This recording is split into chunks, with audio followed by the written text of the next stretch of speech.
the season to spot baby birds sitting on your lawn, perhaps? Well, do they need your help? Jenna McFarland is here with the Calgary Wildlife Rehabilitation Society on how to know when you should intervene. Good morning to you. Hi, thanks for having me back. Okay, these are good things for people to know because you can really have those instincts to get in there and be protective, but that might not be the right thing to do. So let's start things with nestling birds. Yeah, so we're right in the middle of nesting season for most species of songbirds, so all of our little guys, robins, sparrows, that kind of stuff.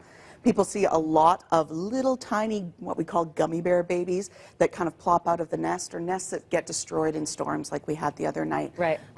We want to always put those baby birds back in the nest if we can, especially if we see them fall within a short amount of time. Really? But if in question, give us a call and we can direct you on what to do. And can you actually pick them up with your bare hands? Yes, so it's a myth that mom will reject babies if she smells you on them. That is more poignant with mammals who have a really good sense of smell. For birds, especially songbirds that we have here in Calgary, it's not really a thing. Their beaks aren't made for smelling. Okay, we have a handful of pictures to show you here. So is this what you were talking about? That is a gummy bear bird. So that is a nestling house finch. They look like little mad scientists, and they're pretty helpless without a parent. So we can pop them back in the nest, or if you're extremely worried that they might have been injured or they're a bit sunburned, they can come to our hospital. Okay, how about this one? Yeah, this guy is a baby robin. So that is what a newly hatched robin looks like. They have a little white rim along the edge of their beak. They look kind of pinkish. Okay, same deal, back in the nest. Yep. And these guys are little sparrows.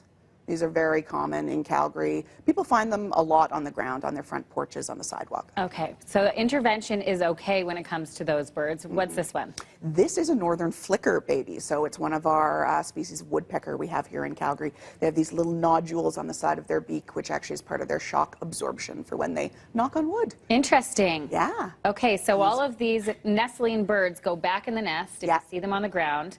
That is good to know. How about the fledgling birds? Oh, fledgling. The teenage birds. So we are right starting at the beginning of nestling magpies. They're starting to come out of the nest, so you're going to see them hopping around on your lawn.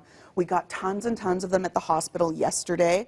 We got a lot of calls, people saying, oh, magpies with broken wings, their tail is missing. They're actually just juvenile magpies. They're not fully developed yet. They spend between 10 and 14 days on the ground learning how to fly. Oh. Yeah, so it's a hard period for them. They definitely are vulnerable, but you always want to look to see if parents are up in the tree. They come down and feed them. They squawk at you if you get too close. Okay, so you don't intervene with the teenage birds? Do not intervene unless a cat has grabbed them or they're kind of lying on their side, open mouth breathing. Those are the things we want to worry about. But if you see them hopping around looking like they don't know what they're doing, that's totally normal. Okay, keep your cat indoors. Keep your cat indoors, especially in Calgary. It's a bylaw here. I know it's kind of hard, but we get a lot of injured animals, especially during baby season because of cats. Okay, and so at that point of non-intervention, if you do see an injured animal, what is the best thing to do? So just grab it with a little towel, pick if it's something that's manageable, not a bald eagle, but if we're talking small birds, grab it with a little towel, pop it in a cardboard box,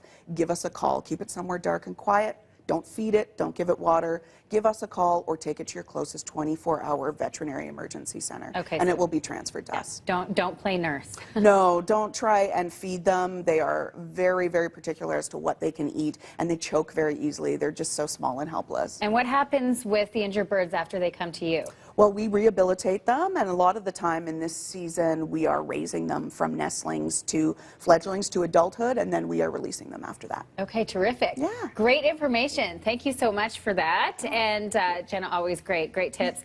It is the season, of course, warmer weather, but make sure you get outside and you are equipped with the right knowledge. Right, Andy?